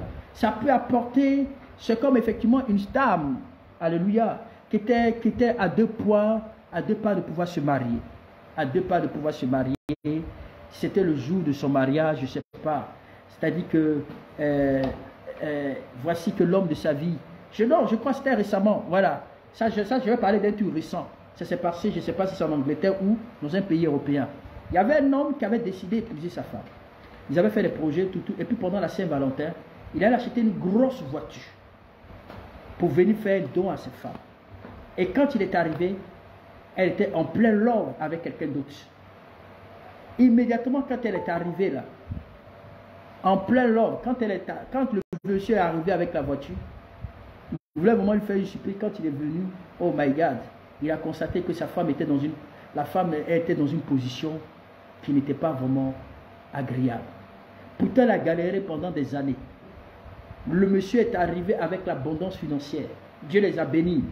Une fois qu'il vient, il constate que la femme était dans une autre. Quand elle a vu que le gars était venu avec la voiture, rien que pour son cadeau, tout, elle s'est mise à pleurer. Parce que le manque, bien aimé dans le Seigneur, quand vous avez le manque de maîtrise de soi sexuelle, ça peut vous conduire à... C'est-à-dire que Dieu peut utiliser des gens pour vous bénir, mais parce que tu n'es pas satisfait sexuellement. Tu n'es pas effectivement... C'est-à-dire que tu es cette personne-là qui a ce problème-là. C'est un problème, il faut prier pour ça. Tu peux perdre ta destinée, tu peux perdre tes bénédictions. Alléluia. Tu peux perdre tes bénédictions. Il y a d'autres femmes aussi qui l'ont fait, mais ils ont détruit même la vie de leurs enfants. Il y a d'autres pères qui l'ont fait, qui ont même détruit même la vie de leurs enfants. Des hommes, effectivement, qui vivaient dans leur foyer parce qu'ils ont vu une telle femme. Ils ont préféré, effectivement, aller vivre avec l'autre femme. Ils oublient même de donner la ration, l'argent, même le déjeuner, effectivement, aux enfants à la maison. Ils préfèrent, effectivement, rester avec l'autre femme, qu'il appelle doudou, bébé, chéri, ainsi de suite. Quand elle lui donne tous les mots, là, il perd les pédales, tous les sens. Il oublie même qu'il a une famille. Il oublie même qu'il a des enfants, effectivement, qu'il a une famille à nourrir. Il avait directement avec la petite fille, je ne sais pas qui lui mélange tous les pédales. Au point où d'autres même ont même abandonné la famille, privé les enfants, privé les familles de nourriture. Où la femme était obligée de se débattre tout seul. Amen. Si tu as ce problème, cherche à prier, c'est vraiment important. Alléluia, alléluia, alléluia. Est-ce que vous voulez que je continue encore? Ou est-ce que vous voulez que je m'arrête? Hein, je ne vois pas ton commentaire. Est-ce que tu veux que je continue ou tu veux que je m'arrête? Donc, ce que je vais te dire, quel que soit le domaine dans lequel vous manquez de maîtrise de soi, priez. Priez, parce que cela aura un impact négatif sur votre vie. Ça va avoir un impact négatif sur votre vie et sur ceux qui vous entourent. Priez pour votre caractère. Priez pour la colère. Priez pour le mensonge. Parce qu'il y a des gens qui aiment mentir. C'était le cas d'Ananias et Saphira. Vous connaissez l'histoire. d'Ananias et Saphira. Je crois que c'est Actes chapitre 5. Dans le livre d'Ananias et Saphira, excusez-moi, dans le livre des apôtres, il y avait, la Bible déclare qu'à l'époque, les Israélites, bien aimés dans le Seigneur, excusez-moi, il dit le peuple d'Israël, le peuple, je vais dire, les chrétiens, étaient unis. Ils étaient unis. Ils se partageaient de leurs biens à part égale. Ceux qui avaient de l'argent, il y a d'autres mecs qui partaient vendre les terrains et qui venaient effectivement, qui venaient vraiment les présenter à l'église. Il dit, ah, voici j'ai vendu tel terrain, l'argent qu'il a pris pour vendre, on prenait effectivement, l'argent qu'il a gagné, il venait déposer à l'hôtel, et puis on prenait cet argent, on donnait même aux pauvres. Ananias et Saphira ont vendu le champ. Quand ils ont vendu, il a dit à sa femme, il dit, si tu vas, faut dire le prix là, faut dire que peut-être on a vendu ça à 100 000. Ne va pas dire que là-bas on a vendu à 50 000. Hein. Dis, il faut qu'on ait la même parole. Ils ont gardé une partie de l'argent, ils ont caché ça. Et puis ils sont partis. Donc, Ananias est parti en premier. Au moment où il arrive, il était tout content. Il dit, oh, le Seigneur m'a béni. Voici, je suis allé voir le terrain. Voici tel montant j'ai eu. La Bible dit, au moment où il a dit ça, Pierre a dit, mais pourquoi tu mens? Il a menti, il est mort sur place. Dès qu'il est mort net, quelqu'un d'autre, ils n'ont pris son corps, ils ont ramassé. Et puis sa femme est rentrée en même temps. Sa femme aussi, il a demandé, vous avez vendu le terrain à combien? Elle a dit aussi le même montant. Il a dit, voici. Ton mari qui vient de mentir là. Parce qu'il a menti. Vous pouvez mentir aux hommes, mais vous ne pouvez pas mentir au Saint-Esprit. C'est voici qu'on va maintenant l'enterrer là-bas. Donc toi aussi tu mens contre le Saint-Esprit. Du coup, elle aussi elle est tombée, elle est morte. Donc, il peut arriver par moment où je vais dire, le manque de maîtrise de soi émotionnelle peut vous amener à dire des choses qui peuvent détruire votre destinée. Ananias et Saphira sont morts à cause du mensonge. Amen. Ils sont morts parce qu'ils ont menti, ils n'ont pas été vrais. Ils ont voulu prendre pour les autres et cacher le part. Et cela fait quoi? Cela a tué le destin. Donc, le manque de maîtrise émotionnelle, ça peut être aussi le mensonge, la colère, votre caractère. Alléluia. Est-ce qu'il y a quelqu'un ici? Donc, la Bible nous demande d'être vigilants. La Bible nous demande, bien aimés dans le Seigneur, de nous maîtriser et de rester fermes, afin que nous puissions atteindre notre destin. Vous pouvez mentir aux autres, mais ne mentez pas contre le Saint-Esprit. Amen. À l'église, tu peux promettre tes choses, mais ne va pas mentir à l'église. Alléluia. Bien-aimés dans le Seigneur, 1 Pierre 5, à partir du verset 5, vous pouvez lire ça à la maison pour les grands lecteurs. 1 Pierre 5, à partir du verset 5. Demain, vous qui êtes jeunes, soumettez-vous aux aînés. Vous tous, revêtez-vous d'humilité les uns après les autres, s'opposant aux orgueils. Alléluia. Mais la Bible dit, mais il fait faveur aux hommes. La Bible dit que Dieu résiste aux orgueilleux et il fait grâce aux hommes. Vous savez que l'orgueil peut tuer votre destin. L'orgueil est aussi le tueur de votre destinée. Alléluia. La Bible dit que Dieu résiste aux orgueilleux et il fait grâce aux hommes. Alléluia. Donc, je vais parler ici de la fierté. Bien aimé dans le Seigneur, la fierté. Je prends le troisième point rapidement. Amen. Je vais prendre 3 ou 2 points et puis je vais terminer, je vais prier pour vous. Alléluia, alléluia, alléluia. Vous savez, la fierté est un autre destructeur du destin. C'est une attitude supérieure qui nous empêche d'être humbles et enseignables. Alléluia. Quand on est trop fier de nous, quand on est orgueilleux, bien aimé dans le Seigneur, ça peut nous empêcher, alléluia, de pouvoir rentrer dans notre destinée. Donc, c'est un destructeur de destin. Cela peut vous empêcher de voir la gloire de Dieu dans votre vie. Amen. Parce que la Bible dit, selon le livre de Proverbes 16, à partir du verset 18, l'orgueil précède la destruction. Amen. L'orgueil précède la destruction. L'orgueil précède la chute. Donc, votre fierté peut se manifester par plusieurs façons. Amen. Cela peut être la fierté de posséder. Parce qu'il y a des gens qui veulent tout avoir. Eux qui veulent tout avoir. Ce sont des gens qui sont matérialistes. Ce sont des gens qui sont cupides. On peut donner des exemples là-dessus. Alléluia. Il y a des gens, quand ils vont à l'église, pour eux, c'est l'argent. Une fois qu'ils ne trouvent pas l'argent, Une fois qu'il est quand ils vont, on dit, Seigneur, donne-moi l'argent. On va prendre 3 mois de prière. La personne est dedans parce qu'il s'est dit que dans 1 mois, là, il va avoir l'argent. Dans 2 mois, il va avoir l'argent. Dans 3 mois, quand il voit que le programme de 3 mois, il n'a pas encore vu l'argent, il dit non, non, non, non, ça là, j'ai prié, mais Dieu ne m'a pas exaucé. Ça, c'est que prier qu'on prie et puis Dieu ne répond pas comme ça. C'est que prier qu'on prie et puis Dieu ne se manifeste pas. Et il y a des gens, particulièrement parlant, parce que, c'est-à-dire qu'ils sont trop fiers. Une fois qu'ils n'obtiennent pas ce qu'ils veulent, ils rentrent dans une forme de cupidité. Alléluia. Cela pourrait être, vous savez, donc bien aimé dans le Seigneur, peut-être cela peut être ta position.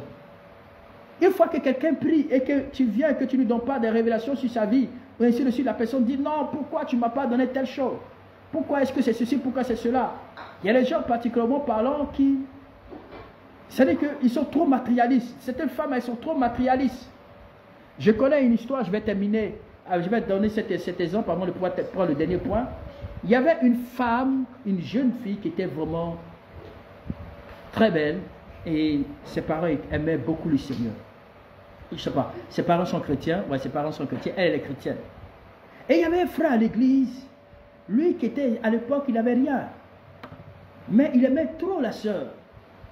Alors il a demandé à Dieu sa volonté. Il dit, Seigneur, moi je veux cette femme-là. Il allait, il voit cette femme, il allait voir la femme, il dit, écoute, jeune demoiselle, vraiment, je t'aime beaucoup, je veux que tu sois ma femme. Je veux que toi et moi, tu sois, quand on se marie, parce que j'ai prié, mon cœur me dit que c'est toi. Donc la fille, elle allait voir ses parents, et du coup, elle a dit, maman, moi je veux raconter quelque chose, hein. Moi j'ai vu un frère là, il est venu me voir, il dit que non, Dieu dit que je suis sa femme, ainsi de suite. Sa maman a crié, elle dit c'est quel frère? Le frère là, celui qui est arrière là. Non, non, non, non, non, non, non, non, non, non, non, non. Et puis sa maman lui a dit que toi tu lui as répondu quoi? Elle dit non, non, non, moi je lui ai dit non. Quand je regarde son allure, sa manière de venir à l'église, non, non, non, non. Il est bizarre façon là. Je lui ai répondu non, puis dit non. Pourtant elle a menti. Elle dit non, je lui ai dit non, non, non, non, non. Elle allait voir le gars, elle a dit non. Parce que toi tu es pauvre. Donc je veux que toi tu t'éloignes de moi quoi. Amen. Il ne faut même pas penser que toi et moi un jour serons ensemble quoi. Alors je lui ai fait un rêve, Dieu lui dit c'est ton mari. Voilà.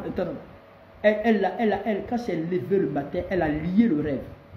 Elle a vu le frère en route et puis elle est venue le menacer. Elle dit, toi là, je t'ai dit. Je te dis aujourd'hui et je te dis demain, je ne veux plus jamais te voir dans mes rêves. Tu es vécu. Tu es vécu aujourd'hui, tu es vécu demain. Comme un homme, toi pauvre comme ça. Un homme bizarre. Toi, tu vas venir dans mon rêve et puis on va se marier. Je ne veux plus jamais te voir. Le gars dit, ah, j'ai fait quoi? Est-ce que c'est moi? Et elle dit, tais-toi là-bas, je ne veux plus jamais te voir. Le frère, désespéré à cause de sa condition, parce qu'il y a certaines églises, hein, quand tu vas dans certaines églises, comme il y a un frère en Christ qui est venu me voir pour que je puisse prier pour lui parce qu'il aimait une soeur. Il dit, ah papa, j'ai vu une soeur dans l'église, je suis allé voir le diacre, le responsable, on m'a demandé, toi ton papa là, il fait quoi dans la vie? Est-ce que ton papa avant de mourir a laissé tes biens? Il dit, voici les questions qu'on lui a posées. Et que, parce qu'il allait expliquer au pasteur son intention, qu'il veut épouser la sœur. Donc on lui a posé la question de savoir, ton papa là, est-ce qu'il a des biens? Ou bien est-ce que tu es héritier, tu as pu hériter comme ça de quelque chose? Le gars, lui, il est juste un simple professeur de lycée, il travaille. Mais, comme lui, il n'est pas issu d'une grande famille, son papa n'a pas d'argent, donc ça ne vaut pas la peine qu'il aille effectivement avec la sœur. Quand il a fini de raconter sa vie, il dit, ah mon frère, c'est vrai, il faut que moi je te dise la vérité, hein. 600%, tu n'as même pas au moins 2% pour pouvoir gagner le cœur de la soeur. Il faut que je te dise la vérité. Et le gars était désespéré, il est venu me voir. Il m'a appelé, il dit, papa, voici une situation qui se passe. Bon, bref, je vais raconter l'histoire de la soeur. Donc la soeur, ses parents sont tombés effectivement, c'est-à-dire que, excusez-moi, il y a un frère bien nanti qui a essayé de la voir. Quand il est arrivé, une voiture très imposante, tu vois le gars, tu sens vraiment la fraîcheur, tu sens même qu'il y a l'argent, il sent même l'argent. Et quand ses parents ont vu, on dit, voilà, c'est ça là qu'on appelle révélation, c'est ça là qu'on dit Dieu m'a dit. C'est ça là qu'on appelle Dieu m'a dit. Ce n'est pas les histoires bizarres des gens qui viennent. Hein? C'est ça qu'on dit, Dieu m'a dit. Ils ont fait le mariage. Le frère, en moins d'1 an, il a voulu montrer un peu qu'il était l'homme le plus doux, etc. Mais une fois qu'il a eu sa proie, la misère qu'il va montrer à cette femme, la souffrance qu'il va montrer à cette jeune demoiselle, c'est qu'elle n'a jamais connu de sa vie. Il a commis de ses adultères, commis des choses. Et plus tard, il va perdre son emploi. Il sera renvoyé. Il sera renvoyé comment je peux appeler ça, de son travail, des privilèges qu'il avait pour la maison. On lui a tout arraché, les voitures, tout. Ils sont allés vivre dans une maison en baraque, dans une maison en bois. La sœur qui se disait, oh, l'orgueil ses parents. Ses parents mais ne pouvaient plus la faire sortir de là où elle était. Misère. Un jour, pendant qu'elle vendait les oranges en bordure de la route, le monsieur passait avec sa grosse voiture et sa femme à l'intérieur. Il dit, s'il vous plaît, madame, apportez-moi les oranges. D'abord, c'est la femme qui a demandé, apportez-moi les oranges. Parce qu'il était en train de volant, il était au téléphone. Et puis, du coup, la soeur est arrivée. Elle dit, madame, vous voulez combien? Au moment, elle a dit un tel montant.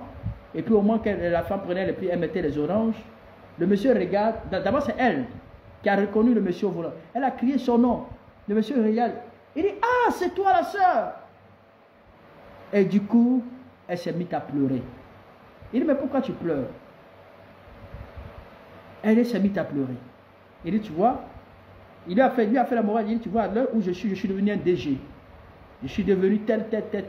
Voici ce que Dieu a fait dans ma vie. Ça, c'est ma femme que tu vois là. Hein? C'est ma femme que Dieu m'a donnée.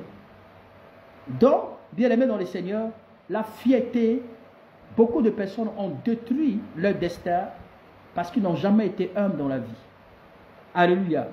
Quel que soit, bien aimé, ce que je veux vous dire, quelle que soit la forme de la fierté ou de l'orgueil, faites très attention, ça va vous détruire. Ça va vous détruire. Ce sont des comportements que celui-ci qui peut vous empêcher d'être tout ce que Dieu a préparé pour vous sur cette terre. Amen. Moi, je connais à l'époque des serviteurs de Dieu. Un jour, j'étais venu à Abidjan, très simple, les gens ne savaient pas qui j'étais. Je suis venu parler aux serviteurs de Dieu, on disait, hey, au Cameroun, j'ai commencé à donner un peu les témoignages. On dit, ah, Cameroun, quelqu'un qui va avoir 1000 âmes, dans tel. Ça, c'était dans les débuts, hein, quand le militaire a commencé à être fort. Voilà. Quelqu'un qui faisait ceci, non. Donc, les gens commençaient à minimiser. Et du coup, un jour, Dieu va faire grâce à ces gens-là de venir au pays. Quand ils vont venir d'abord à la maison, eux-mêmes, ils étaient étonnés. L'église, même, ils étaient vraiment étonnés. Et du coup, ces gens avaient des problèmes. Ils étaient hospitalisés dans un hôpital. Et on dit, non, mais vous avez un frère ici, ivoirien, qui est dans tel... Non, mais il y a quelqu'un qui... Allez le chercher. Ce gars qui... Il a dit que ces gens-là ne saluaient pas. Elle dit, c'est ça, des gens qui méprisaient le prochain. Amen. Ils méprisaient. Vous savez, ce n'est pas tous ceux qui crient Seigneur, Seigneur. Ce n'est pas le motto là. Non. Il fallait même quelqu'un veiller sur la personne, donner à manger à la personne, envoyer de la nourriture à la personne à l'hôpital.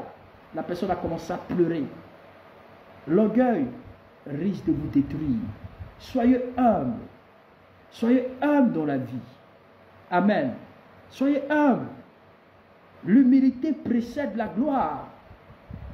C'est pourquoi Dieu dit, si mon peuple sur qui est invoqué mon nom, s'humilie et prie et cherche ma face, je vais les hausser des cieux. 2 Chroniques 7 à partir du verset 14. Si mon peuple sur qui l'humilité précède la gloire, bien aimé dans le Seigneur. Dans l'humilité, alléluia, le m'as-tu vu là? C'est que je veux dire à quelqu'un, soyez humble dans la vie. Ne cherche pas à faire la concurrence avec. Si l'autre a réussi, elle se montre que voici ceci. C'est pas grave, acclame le Seigneur pour sa vie. Ne cherche pas à dire non, comme tel est arrivé à ce niveau-là, moi aussi je dois tout faire pour arriver à ce niveau. Frère, chaque personne sur cette terre a son étoile et a sa saison. Amen. À sa saison. Alléluia. À sa saison. J'ai ta saison. J'ai ta saison. Je me souviens, il y a une maman qui m'appelle, ah papa, vraiment toi tu viens à peine d'arriver à Abidjan, il y a des gens, si tu étais ici, peut-être que tu serais au même niveau que les autres, et sur le sud, il a dit, et moi je ne coupe pas, hein? Je ne coupe pas en matière de trucs. Là où Dieu me demande de rester, je vais rester pour l'instant. Amen. Ah, peut-être qu'au Cameroun, mais ici, dans ton propre pays, il dit non, ça va venir. Restez là. On ne veut pas concurrence. Quand le temps de Dieu, si Dieu dit, le jour que Franck Yamien, je vais t'élever dans ce pays, il va le faire. On n'a pas besoin. Chaque personne a sa saison, chaque personne a son étoile. Alléluia. J'ai mon étoile, tu as ton étoile. Alléluia. Actuellement, je suis là entre les 4000, je ne sors pas. Je suis là. Ce n'est pas parce que je ne fous rien, mais je suis là dans la présence de Dieu. Et c'est à cause de cela que je suis en train de te prêcher la parole. Pour vous bâtir. Parce que si demain Dieu vous bénit là, vous aussi vous allez commencer à parler. Et c'est ainsi que la renommée effectivement s'étend. Quand le temps de Dieu va sonner, le Seigneur est en train de travailler comme un escargot. Vous savez, l'escargot, on ne le voit pas quand il est petit. Mais quand il apparaît, on le voit quand il est grand. N'est-ce pas? Bon, voilà. Il y a d'autres qui ne connaissent pas l'escargot. L'escargot, on ne le voit pas quand il est petit, mais on le voit quand il est grand. Et le jour qu'on le voit quand il est grand, c'est qu'il est prêt à être mangé. C'est ainsi que les gens disent, mais d'où tu étais depuis là, et puis maintenant tu apparais. Moi, c'est une prophétie que je dis sur ma vie. Le temps va arriver où les nations, oh my God, je prophétise sur ma vie. Je ne cherche pas à courir. Restez dans l'humilité. Soyez humbles. Le Seigneur va vous focaliser. Le Seigneur va vous bénir. Il va vous visiter. Alléluia. Lorsque l'orgueil vient, bien aimé dans le Seigneur, ensuite vient la disgrâce. Alléluia. Selon le Proverbe 11 à partir du verset 2. Bien aimé dans le Seigneur, j'ai déjà terminé. Alléluia. J'ai déjà terminé. C'est pourquoi j'ai dit, même le projet d'Abidjan là, même s'il y a des gens qui ne veulent pas ou qui ne veulent pas donner, ce n'est pas un problème. Même si quelques personnes font des efforts, je pense que Dieu là, il a appelé les gens. Et ce n'est pas mon œuvre, c'est son œuvre. Lui-même là, n'est-ce pas? Lui-même là, il va se susciter des personnes. C'est pourquoi je n'aime pas courir derrière les gens. Parce que j'ai appris à compter sur lui. Voyez-vous, quand vous comptez trop sur quelqu'un, les hommes vont toujours finir par vous décevoir. L'homme là, les hommes là, vont faire toutes les promesses de la vie. Mais il y a une seule personne qui tient toujours ses promesses. Lui, c'est Dieu. C'est pourquoi focalisez-vous sur votre intimité avec le Seigneur. Ne cherchez pas. Si vous voyez qu'il y a des gens qui ne veulent pas vous rendre service, des gens qui ne veulent pas vous soutenir, restez dans votre coin. Le Dieu qui vous a appelé, c'est ce Dieu-là qui va vous sauver. Le Dieu qui vous a appelé, c'est ce Dieu-là qui vous viendra en aide. Le Dieu qui vous a appelé, c'est ce Dieu-là qui va pouvoir à votre vie. Laissez Dieu gérer votre vie. Ne cherchez pas à gérer votre mission. Laissez Dieu gérer votre vie. Parce que quand on est pressé dans la vie, vous savez, quand on est pressé dans la vie, on risque de brûler des étapes et puis par un moment donné, on passera à côté de la bénédiction. Si aujourd'hui, tu as travaillé pendant 10 ans, 15 ans dans une entreprise et puis on ne t'a pas donné la promotion, pour quelqu'un qui vient d'arriver, à chaque fois on lui donne la promotion. Quand les gens viennent, on est là, laisse-moi te dire qu'un jour, toi, ton temps arrivera. Et quand ton heure va venir, non seulement tu vas les rattraper, mais tu vas aussi les dépasser. Non seulement tu vas les rattraper, mais tu vas aussi les dépasser. C'est-à-dire que le Seigneur il va t'élever au sommet. Okias, c'est une prophétie pour ta vie. Amen. Guy, c'est une prophétie pour ta vie. Grâce Diké, c'est une prophétie pour ta vie. Primo, c'est une prophétie pour ta vie. Ça là, ce sont des choses, il faut répondre un gros amen pendant que je te parle. Alléluia. C'est une prophétie pour ta vie. Alfonsino, c'est une prophétie. Amen. Madame Blé, c'est une parole pour ta vie. Okias, c'est ce que tu entends. Okias Kabani, c'est une parole pour ta vie. J'ai dit, s'il y a des gens qui ont été élevés au-dessus de vous, il y a des gens qui vous ont dépassé. Alléluia. Le temps vient où Dieu me charge de te dire, tu vas les rattraper et tu vas aussi les dépasser. Tu seras tellement élevé que ces gens qui se moquent de toi, ils vont faire la poubelle pour venir te demander pardon. Les gens qui refusaient de prendre ton numéro de téléphone, écoute-moi bien ceci. Les gens qui refusaient de prendre ton numéro de téléphone, les gens qui refusaient de même prendre ton adresse, les gens même qui refusaient même de connaître mais qui tu es, demain ces gens-là vont te rechercher. Et lorsque ces gens viendront, ils vont venir avec audience. Et quand ils viendront, tu n'auras même pas le temps de les recevoir. Parce que tu vas tellement recevoir des gens. Et puis tu n'auras même pas le temps parce que Dieu va t'envoyer de nation en nation. Il va t'envoyer de lieu en lieu. Il va vraiment te bénir. Il va vraiment faire des choses incroyables avec toi. Laissez les gens, ceux qui ont réussi, laissez-les réussir. Félicitez-les, priez pour eux. Mais c'est comment je vais te dire. Ta vie ne s'arrêtera pas là. Tu vas les rattraper et tu vas les dépasser. Hein? Primo, écoute écoute-moi bien, tu vas les rattraper, tu vas les dépasser. Dieu va vous imposer dans le pays. S'il y a des gens qui roulent des voitures et que toi tu marches à pied, tu es dans le transport commun ou tu prends taxi pour aller au travail. Je dis bien, chaque chose a son temps. Chaque chose a son temps. Le vent qui arrive là, la grâce qui vient sur ta vie, elle sera tellement énorme, elle sera tellement visible que les gens se poseront la question de savoir. Peut-être que tu as mis ta main quelque part. Ils se diront que tu as fait un sacrifice humain. Ou bien peut-être que tu as tué un membre de ta famille pour arriver à ce niveau-là. Mais tu leur diras ce jour-là, c'est mon Dieu qui a fait cela. C'est mon Père qui m'a élevé. C'est son temps qui a sonné pour ma vie. Et je crois que son temps a sonné pour ta vie. Et cette parole s'accomplit pour ta vie. Elle va s'attacher à ta vie au nom de Jésus. Maman Jeannette, est-ce que tu entends cette parole? Elle va s'attacher à ta vie. J'ai dit aujourd'hui, pendant que les gens se pavanent, ils apparaissent et que toi tu es caché. On ne te voit même pas, on ne connaît même pas ton existence. Personne ne cherche même à connaître chez toi. Quand il y a réunion des familles, on te combat même à tes frères, on te combat même à tes soeurs. On dit, mais voici telle soeur, voici tel frère. Pour toi, si on parle de toi, c'est qu'on te parle avec un mépris. Je vais simplement te dire, je suis en train de rire à ta place et je me moque même de tes ennemis. Je me moque même de tes ennemis. Bien aimé dans le Seigneur, parce que ce que Dieu est en train de me voir est trop grand. Ce que Dieu est en train de me montrer est trop grand.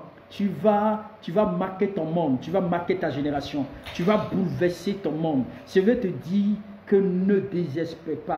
Voici aujourd'hui là, tu te poses la question, tu dis, je ne suis même pas en mesure de soutenir ma famille, copieusement même d'acheter une maison à mon père ou même une maison à ma mère. Peut-être que tes parents sont déjà décédés. Mais je vais te dire, toi tu vas construire des maisons, tu feras même des offrandes. Dieu te bénira. Aïe, aïe, aïe, aïe, aïe, aïe, aïe. Je n'ai pas encore vu ton amen. Madeleine Bopi, je n'ai pas encore vu ton amen. Judith, je n'ai pas encore vu ton amen. Molan, je n'ai pas encore vu ton amen. Je dis bien, Dieu va tellement te positionner. Il va tellement te positionner. Retiens ceci. D'aucuns se diront, tu as mis ta main quelque part. Je reviens encore sur la prophétie. D'aucuns se diront que tu as fait des sacrifices humains. D'aucuns diront, oh my God, que toi là tu n'es pas saint. Parce que les gens t'auront tellement crucifié. Les gens t'auront tellement enterré que personne ne croit à ton avenir. Personne ne croit à ton lendemain. Personne ne croit que tu seras quelqu'un de demain. Personne ne croit que tu seras vraiment, c'est-à-dire que le Joseph de ta famille. Personne ne croit jusqu'à aujourd'hui. Mais je vais simplement te dire une parole. Ce n'est pas eux qui t'ont appelé. Ce n'est pas eux qui t'ont établi. Ce n'est pas eux qui t'ont donné le souffle de vie. Le souffle qui est en toi. J'ai dit, aussi longtemps que ce souffle demeure en toi, aussi longtemps tu verras la manifestation de la gloire de Dieu. Aussi longtemps la promesse et la prophétie qui est relâchée va s'accomplir dans ta vie. Elle va se matérialiser. Elle va se matérialiser dans ta vie. Que le diable le veuille, il ne veut pas. C'est une parole qui va s'attacher à ta vie. C'est une parole qui va agir dans ta vie. Sandra. Ah, Jésus. Je parle, mais puis je sens l'onction qui est sur ma vie. Waouh. Waouh, waouh, waouh, waouh, waouh. Rabasukaraba. Il y a des gens que Dieu veut honorer cette année. Amen. Il y a des gens que Dieu veut honorer cette année. Bien-aimés dans le Seigneur, j'ai terminé. Il est déjà l'heure. Amen. Il est déjà l'heure. Nous allons continuer bientôt. Amen. Donc si vous voulez suivre encore cette vidéo, suivez-la sur YouTube ou suivez-la encore à nouveau sur la plateforme Facebook parce que c'est notre temps. Les tueurs de la destinée, je refuse tout tueur qu'on a délégué pour tuer ta destinée, pour refroidir ta destinée, pour t'empêcher de ne pas accomplir ta destinée. Je déclare qu'aucun de ces esprits, aucun de ceux qu'on vient de citer ne pourra t'atteindre. Dieu te donnera la victoire sur chaque ennemi de ta destinée. Sur chaque ennemi de ta destinée. Tu accompliras ta destinée sur la terre. Je suis en train de prier. Tu accompliras ta destinée sur la terre. Ta destinée s'accomplira. Ce que l'Éternel a dit sur toi va s'accomplir. Ce que l'Éternel a promis sur ta vie va s'accomplir. Ce que l'Éternel a préparé sur ta vie va s'accomplir. Tu accompliras ta destinée. Et la parole de l'Éternel s'accomplira. Que le diable veut, il ne veut pas, cette parole s'accomplira. J'ai dit que tout ce qui a été cité ce soir, comme ennemi de ta destinée. Je déclare que tu as la victoire sur chaque ennemi de la destinée, sur chaque ennemi de la destinée, sur chaque ennemi de la destinée cité ce soir. Je déclare que Dieu te donne la victoire sur la fierté, qui te donne la victoire sur le péché, qui te donne la victoire sur le manque de maîtrise ce soir, qui te donne la victoire sur les ennemis hérités, qui te donne la victoire sur tout, effectivement, sur tout ce qu'on vient de citer. Que Dieu te donne la victoire, qui te donne la victoire, que ta vie ne soit plus jamais la même, que tu ailles de grâce en grâce, de victoire en victoire, qu'il pleuve sur ta vie une pluie de gloire, une pluie de victoire, une pluie de grâce, que le Seigneur te lève comme il t'a jamais élevé, qu'il te bénisse comme il t'a jamais béni, qu'il te lève comme il t'a jamais élevé. Sois béni à jamais, au nom de Jésus. Ma prière ce soir, que Dieu se souvienne de vous. Oui, je suis en train de faire cette dernière prière. Pendant que je suis en train de prier, mets ta main sur ta poitrine et que tu dis, je reçois, ou tu réponds Amen. Père, je te rends grâce parce que tu as formulé le projet de bonheur et non le projet de malheur selon tes quêtes écrites dans Jérémie 29 à partir du verset 11. Je te recommande chaque personne sur la plateforme. Je te demande de bénir la vie de mon frère, de bénir la vie de ma soeur, de bénir la vie de toutes les personnes connectées ce soir. Connectées sur Google Meet, connectées sur la plateforme Facebook. Je te demande, Père, de les élever en dignité et de donner à tes enfants un témoignage glorieux, un témoignage particulier, un témoignage puissant. Je prophétise qu'à partir de ce soir, que ta vie ne soit plus jamais la même. Je prophétise qu'à partir de ce soir, que Dieu te lève comme il t'a jamais élevé. Je prophétise qu'à partir de ce soir, tout ce qui venait à retarder ta vie, tout ce qui venait à bloquer ta vie soit ôté dans le nom de Jésus. Je prie que le Seigneur te donne la grâce et l'onction nécessaire pour que tu accomplisses ta destinée sur la terre. Je prie que ce pourquoi tu es né, ce pourquoi tu es venu dans ce monde, je prophétise et je déclare que tu accompliras ta destinée. Que le diable veut ou ne veut pas, je déclare que tu vas accomplir ta destinée. Tes enfants vont accomplir leur destinée. Ta vie, tu accompliras ta destinée. Tu seras un homme prospère, une femme prospère. Le Seigneur te lève au-dessus de tous. Le Seigneur te lève au-dessus de tous. Tu marqueras ta génération. Tu marqueras ta génération. Tu marqueras ta génération. Je brise tout pouvoir du déni et du retard dans ta vie au nom de Jésus. Je brise le joug du retard et du déni. Je brise le joug du retard et du déni dans ta vie au nom de Jésus-Christ de Nazareth. Et je prophétise qu'à partir de cet instant, que tu ne sois plus jamais la même. Que tu sois élevé en dignité. Je prie ce pourquoi ton désir le plus ardent, ton désir le plus ardent, ce qui te tient à cœur, comme effectivement comme une flamme. Je prie que Dieu te lève, que Dieu te positionne, que Dieu te visite, que Dieu te lève, que Dieu te positionne. Sois jamais élevé, sois jamais béni, sois jamais comblé, sois jamais comblé, sois jamais béni, sois jamais comblé, sois jamais béni. Que le Seigneur te donne à accomplir ta destinée. Tu accompliras ta destinée sur la terre. Aucun malheur ne t'arrivera. Aucun malheur ne t'arrivera. Tout ce que le diable a planifié comme avec le malheur, comme rendez-vous, avec le malheur, sur ta vie, je prie que cela est annulé. Avec la mort prématurée, tu ne mourras pas maintenant. Je déclare longue vie à ta vie. Je déclare que tu rendras des témoignages puissants et glorieux. Longue vie à ta vie, longue vie à ta vie. Que tous les obstacles mis au devant de toi soient renversés et brisés. Que le Seigneur te bénisse à jamais. Qui vous élève puissamment. Qui vous élève puissamment. Qui vous galvanise puissamment. Que Dieu vous bénisse. Qui vous élève. Qui vous bénisse. Qui vous élève. Qui vous bénisse. Qui vous élève. Que tout ce que tes mains toucheront, je prie que cela prospère. Que Dieu bénisse l'œuvre de tes mains. Que Dieu bénisse l'œuvre de tes mains. Que Dieu bénisse l'œuvre de tes mains. Je déclare que l'homme fort de ta vie tombe et meurt à la manière de Goliath. Que l'homme fort de ta vie tombe et meurt à la manière de Goliath. Tout homme fort qui s'est levé, qui a juré que tu ne seras pas béni.